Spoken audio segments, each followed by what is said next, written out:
ఆరాధనకు సహాయకరంగా లూకా సువార్త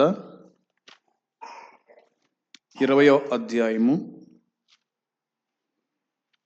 లూకా సువార్త 20వ అధ్యాయము 14-15 వచనం. అయినను ఆ కాపులు అతనిని చూచి, ఇతడు వారసుడు, ఈ స్వాస్థ్యము మనదగునట్లు ఇతని చంపుదము రండని ఒకరితో ఒకరు ఆలోచించుకొని అతనిని ద్రాక్ష తోట వెలుపలికి త్రోసివేసి చంపిరి. ఆరాధనకు సహాయకరంగా లూకా సువార్త 20వ అధ్యాయము 14-15 వచనాలు మనము చదువుకొని ఉన్నాం.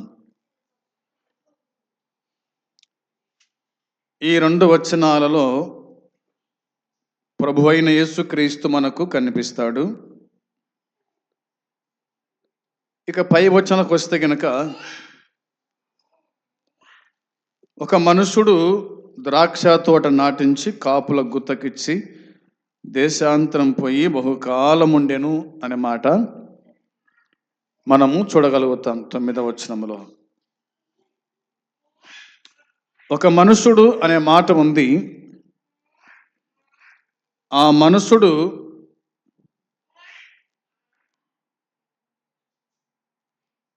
దేవుడే అని చెప్పుకోవాలి.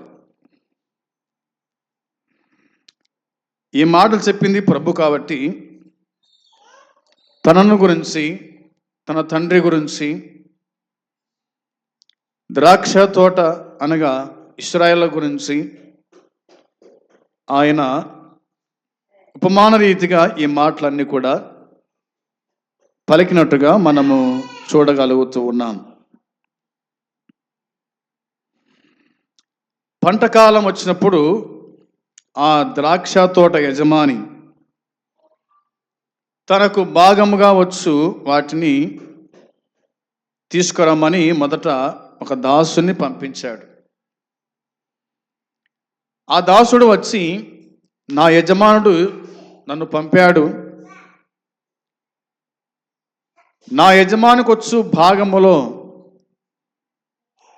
భాగం ఇమ్మని అడిగినప్పుడు వాళ్ళు అతన్ని అవమానపరిచి కొట్టి పంపించి వేశారు. రెండో వాడిని పంపించినాడు.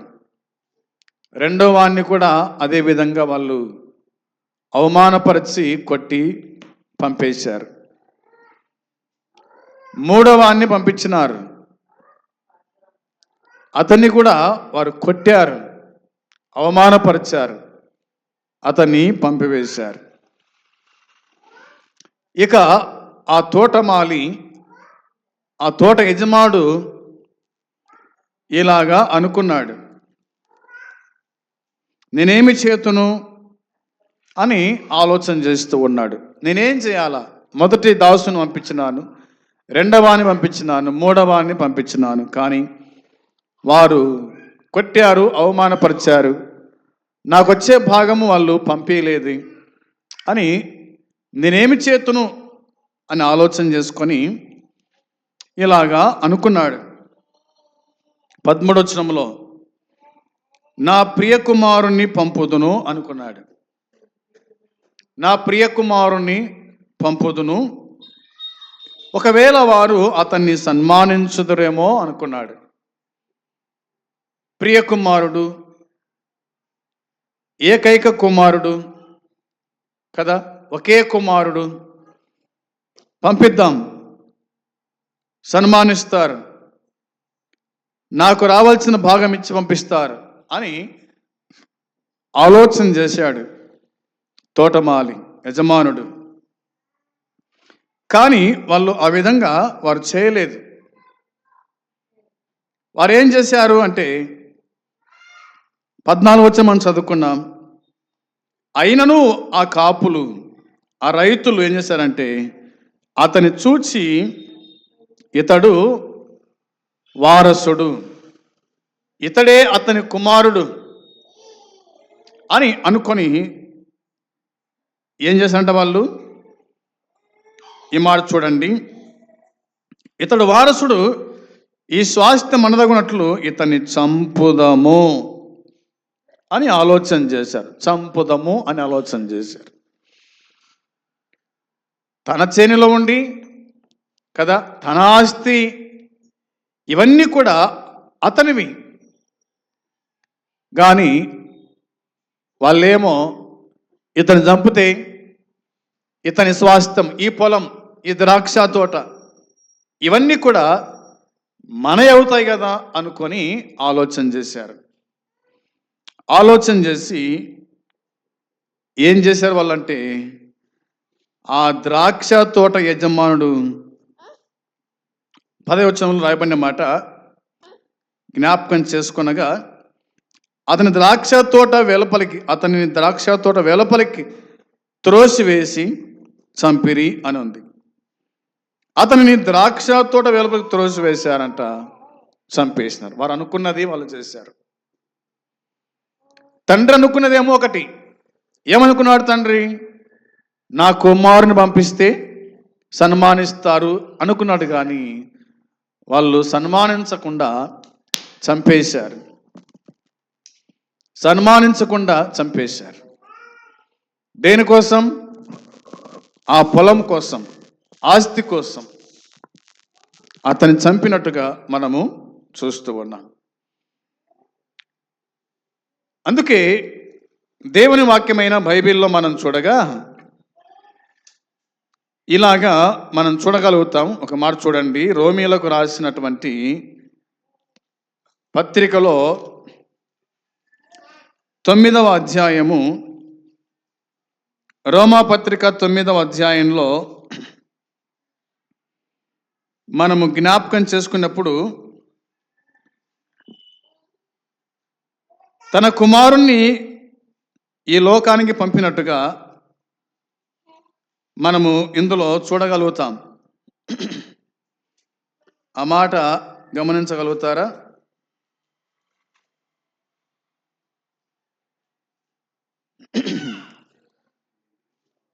తన కుమారుణ్ణి ఈ లోకానికి పంపాడు అని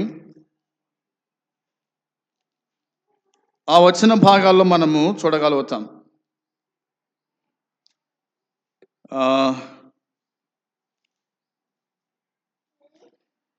8వ అధ్యాయం చూడండి ఒకసారి. 8వ అధ్యాయంలోని మాట మనము చూడగా వాక్యం ఇలాగా జ్ఞాపకము చేస్తూ ఉంది.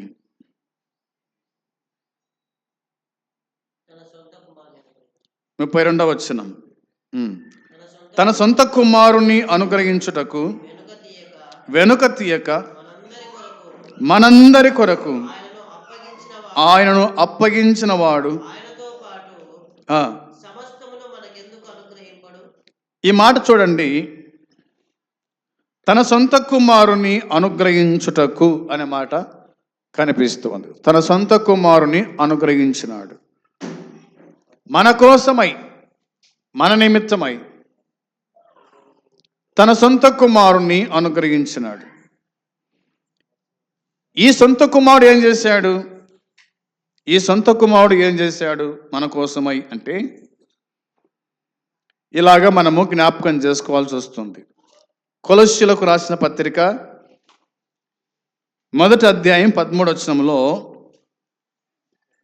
కొలస్సీయులకు రాసిన పత్రిక పౌలు 1వ అధ్యాయము 13వ వచనంలో, ఆయన మనలను అంధకార సంబంధమైన అధికారములో నుండి విడుదల చేసి తాను ప్రేమించిన తన కుమారుని యొక్క రాజ్య నివాసులుగా చేశాను. ఆ కుమారుని యందు మనకు విమోచనము అనగా పాపక్షమాపణ కలుగుతుంది. సొంత కుమారుణ్ణి మనకు అనుగ్రహించినటువంటి దేవుడు, ఆయన మన పట్ల చూపిన ప్రేమ అనేది ఇందులో మనకు కనిపిస్తూ ఉంది. మనము అంధకార సంబంధమైన అధికారములో ఉన్నాం. అంధకార సంబంధం, చీకటి,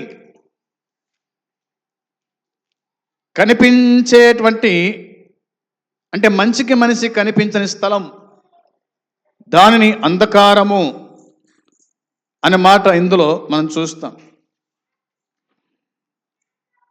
ఆయన మనల్ని ప్రేమించాడు, లేదా తండ్రైన దేవుడు కుమారుడైన యేసుక్రీస్తుని ప్రేమించాడు. తన కుమారుని పంపించాడు ఈ భూమి మీదకి.